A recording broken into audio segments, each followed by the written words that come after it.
Partnership में सबसे पहले प्रॉफिट एंड लॉस अकाउंट बनाते हैं, उसके बाद profit and loss appropriation account बनाते हैं, और मैंने ये बताया था कि उसके बाद जो हम नेक्स्ट अकाउंट बनाते हैं वो होते हैं partners capital account. Partners capital account मैंने बताया था कि दो तरीके से बनाए जाते हैं, एक फिक्स पार्टनर्स कैपिटल अकाउंट और एक फ्लक्चुएटिंग पार्टनर्स कैपिटल अकाउंट। तो पहले मैं बात कर रहा हूँ आज आपके साथ फ्लक्चुएटिंग पार्टनर्स कैपिटल अकाउंट।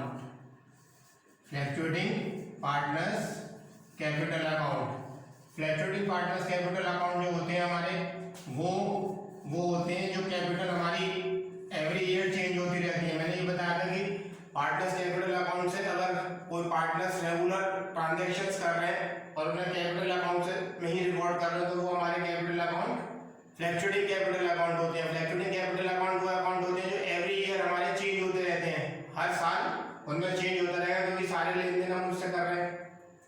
तो फ्लक्चुएटिंग कैपिटल अकाउंट किस तरीके से बनते हैं, कॉलम हमारे जो होते हैं इसमें तो पर्टिकुलर्स का कॉलम बनाएंगे हम, पर्टिकुलर्स, और मान लीजिए कि दो पार्टनर है एक्स वाई, तो एक्स वाई के दो कॉलम और फिर पर्टिकुलर्स और फिर X Y, particulars X Y, particulars X Y, ये हमारी डेबिट साइड हो गई और वो हमारी क्रेडिट साइड हो गई। तो दो साइड हमारी इसमें होंगी, डेबिट साइड और क्रेडिट साइड, जो कि नॉर्मली हमारे हर अकाउंट में होती है। अगर तीन पार्टनर हुए हमारे तो इसमें हम एक कॉलम और बढ़ा देंगे जेड या जो भी नाम लिया हो। तो ये सबसे पहले हमने परफॉर्मेंस का ये होगा, हम सबसे पहले इसके अंदर क्या लिखेंगे, सबसे पहले हम लिखेंगे by balance BD. By balance BD, balance BD का मतलब होता है कि जो कैपिटल पार्टनर्स की स्टार्टिंग ऑफ द ईयर मौजूद है हमारे पास, वो बाय बैलेंस बीडी के नाम से रिकॉर्ड की जाएगी। क्रेडिट बैलेंस अगर दिया हुआ है तो क्रेडिट में, मान लीजिए अगर डेबिट बैलेंस दिया हुआ है तो डेबिट बैलेंस को फिर हम डेबिट साइड में रिकॉर्ड कर देंगे। कैपिटल का बैलेंस डेबिट भी हो सकता है और क्रेडिट भी हो सकता है। क्रेडिट बैलेंस अगर है तो क्रेडिट में और डेबिट बैलेंस हो तो डेबिट साइड में रिकॉर्ड कर दिया जाएगा। उसके बाद हम यहाँ पे लिखेंगे by bank account. By bank account मतलब एडिशनल कैपिटल, एडिशनल कैपिटल। अगर कोई पार्टनर बीच में ईयर के बीच में कोई पैसा इंट्रोड्यूस करता है तो वो बाय बैंक अकाउंट करके एडिशनल कैपिटल के नाम से रिकॉर्ड कर दिया जाएगा। और अगर इसमें से कुछ विड्रॉल करता है वो तो to bank account withdrawal capital, withdrawal capital. It is not drawings, ये ड्राइंग नहीं है। कैपिटल में से अगर विड्रॉ करता है तो वो विड्रॉल कैपिटल कहलाएगी। ड्राइंग्स जो है वो आउट ऑफ प्रॉफिट होती है। तो सबसे पहले हमने ओपनिंग कैपिटल लिख ली और फिर उसके बाद हमने एडिशनल कैपिटल लिख ली। डेबिट साइड में अगर बैलेंस डेबिट दिए हुए तो डेबिट बैलेंस डेबिट में लिख दिया। उसके बाद कैपिटल अगर विड्रॉ किए पार्टनर ने तो वो विड्रॉल कैपिटल दिखा दी। इसके बाद पार्टनर्स को जो भी पेमेंट मिलते हैं वो सब हम लोग क्रेडिट साइड में रिकॉर्ड करते हैं। Interest on capital, salary to partner, bonus, bonus and commission, bonus और उसके बाद commission to partner, commission to, manager के कमीशन की बात नहीं कर रहा हूँ, पार्टनर का कमीशन है, commission to partner, remuneration to partner, remuneration, remuneration का मतलब हो गया कि सैलरी, बोनस, कमीशन, इसके अलावा कोई अदर इंसेंटिव मिल रहा है तो उसे हम रेम्यूनरेशन के नाम से दिखा सकते हैं। Remuneration to partner, remuneration to partner के बाद पार्टनर को मतलब कोई भी पेमेंट अगर मिल रहा होगा तो हम उसे उसकी क्रेडिट साइड में रिकॉर्ड कर देंगे कैपिटल अकाउंट में। उसके बाद डेबिट साइड में टू ड्राइंग्स, अगर पार्टनर ने कोई पैसा विड्रॉ किया है आउट ऑफ प्रॉफिट तो वो ड्राइंग्स कहलाएंगी। पर्सनल यूज के लिए बिजनेस में से जो भी पैसा निकाला जाता है उसको हम ड्राइंग कहते हैं। तो ड्राइंग अगर पार्टनर्स की दी हुई है तो वो डेबिट साइड में रिकॉर्ड की जाएंगी। और उसके बाद interest on drawing, interest on drawings, interest on drawing मतलब जो ड्राइंग्स होती है उन ड्राइंग्स में अगर इंटरेस्ट चार्ज हो रहा है तो इंटरेस्ट ऑन ड्राइंग भी डेबिट साइड में रिकॉर्ड किया जाएगा क्योंकि ये भी बिजनेस के पॉइंट ऑफ व्यू से एक्सपेंस है, जबकि पार्टनर के पॉइंट ऑफ व्यू से उसके अकाउंट से विड्रॉ कर दिया जाएगा। अब इसके बाद इस अकाउंट का इसमें नेट प्रॉफिट अगर जो निकला होगा हमारा वो नेट प्रॉफिट डिस्ट्रीब्यूट हुआ होगा, वो नेट प्रॉफिट आ जाएगा। पार्टनर्स के बीच में जो डिस्ट्रीब्यूट किया गया होगा वो नेट प्रॉफिट बीच में आ जाएगा। और नेट लॉस अगर हुआ होगा तो वो डेबिट साइड में आ जाएगा टू नेट लॉस। यानी P&L एप्रोप्रिएशन अकाउंट जो हमने पिछला अकाउंट बनाया था उसमें जो चीजें हम उसकी डेबिट साइड में रिकॉर्ड कर रहे थे, पार्टनर्स को जो पे कर रहे थे डेबिट साइड में, वो कैपिटल अकाउंट की क्रेडिट साइड में आ जाएंगी। तो नेट प्रॉफिट जो डिस्ट्रीब्यूट हुआ था क्रेडिट डेबिट का था वो इधर क्रेडिट साइड में इनके अकाउंट में ट्रांसफर होगा। नेट लॉस क्रेडिट का था तो वो डेबिट साइड में रिकॉर्ड होगा। यानी कि एप्रोप्रिएशन की क्रेडिट साइड में जो चीज थी वो पार्टनर्स कैपिटल अकाउंट की डेबिट साइड में आ गई। इसके बाद इसका डिफरेंस निकाला जाएगा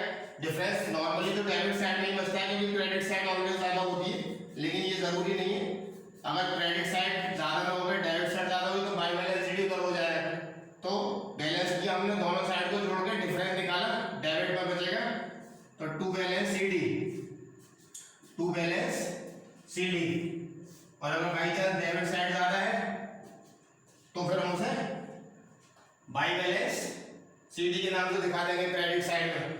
तो ये हमारा फ्लक्चुएटिंग पार्टनर्स कैपिटल अकाउंट इस तरीके से बनाया जाएगा, फ्लक्चुएटिंग पार्टनर्स कैपिटल अकाउंट। अब अगर हम फिक्स कैपिटल अकाउंट की बात करें, पार्टनर्स कैपिटल अकाउंट अगर हमारे फिक्स है तो फिक्स पार्टनर्स कैपिटल अकाउंट किस तरीके से बनाएंगे हम? फिक्स पार्टनर्स कैपिटल अकाउंट में fixed partners capital account, fix partners capital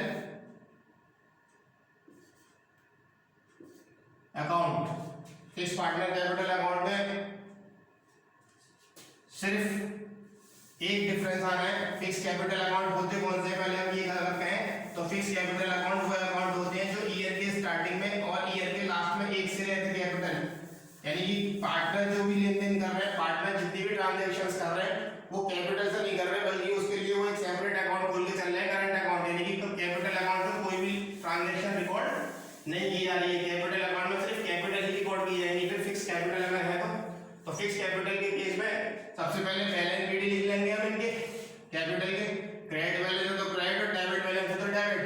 उसके बाद बाई बैंक एडिशनल कैपिटल अगर होगी तो एडिशनल कैपिटल लिख ली जाएगी, और विड्रॉल कैपिटल अगर होगी तो वो डेबिट साइड में लिखी जाएगी। इसके अलावा इसमें कोई भी चीज रिकॉर्ड नहीं की जाएगी। उसके बाद इसका बैलेंस कर देंगे by balance CD, by balance CD. और अगर डेबिट में ज्यादा है तो फिर by balance CD credit side में चला जाएगा, जो भी साइड ज्यादा होगी उसके अपोजिट साइड में हम बैलेंस लिख देते हैं अकाउंट में, जिस तरीके से हम करते हैं। क्रेडिट का टोटल किया, डेबिट का किया, डिफरेंस निकाला, अगर डेबिट में तो टू बैलेंस सीडी और क्रेडिट में तो बाई बैलेंस सीडी। ये हमारे फिक्स पार्टनर्स कैपिटल अकाउंट हो गए। अब फिक्स पार्टनर्स कैपिटल अकाउंट अगर हम रखते हैं तो उसके साथ फिर हमें करंट अकाउंट बनाने पड़ते हैं पार्टनर्स के। अगर कैपिटल्स हमारी फिक्स्ड है तो हम उसके साथ फिर करंट अकाउंट प्रिपेयर करते हैं। अब पार्टनर्स करंट अकाउंट हम किस तरीके से प्रिपेयर करेंगे?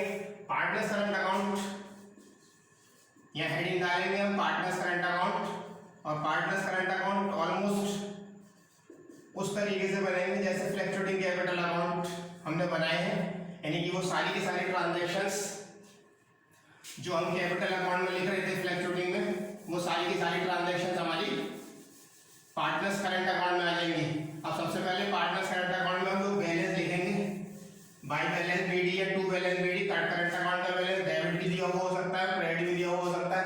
अगर करंट अकाउंट का बैलेंस क्रेडिट बैलेंस है तो क्रेडिट में, और डेबिट बैलेंस है तो डेबिट साइड में लिख दिया जाए। उसके बाद पार्टनर को जो जो पैसा मिला, इंटरेस्ट ऑन कैपिटल मिली, सैलरी मिली, बोनस मिला, कमीशन मिला, ये सारे पेमेंट पार्टनर को मिल रहे हैं तो इनके अकाउंट में क्रेडिट हो जाएंगे। रिम्यूनरेशन, वैसे तो रिम्यूनरेशन में ये सब चीजें इंक्लूड हो जाती हैं, लेकिन रिम्यूनरेशन वर्ड में इसलिए अलग से लिख के बता रहा हूँ आपको कि इनके अलावा अगर अदर इंसेंटिव है कोई तो उसे रिम्यूनरेशन के नाम से आप लिख सकते हैं रिम्यूनरेशन। उसके अलावा नेट प्रॉफिट मिला होगा तो नेट प्रॉफिट जो डिस्ट्रीब्यूट होकर मिला होगा, पार्टनर को प्रॉफिट डिस्ट्रीब्यूट होगा, वो नेट प्रॉफिट आ गया। अगर ड्राइंग्स है तो वो टू बैंक अकाउंट करके ड्राइंग्स आएंगी। पार्टनर ने जो विड्रॉ किया होगा वो कैपिटल अकाउंट में लिख के हम करंट अकाउंट में लिखेंगे।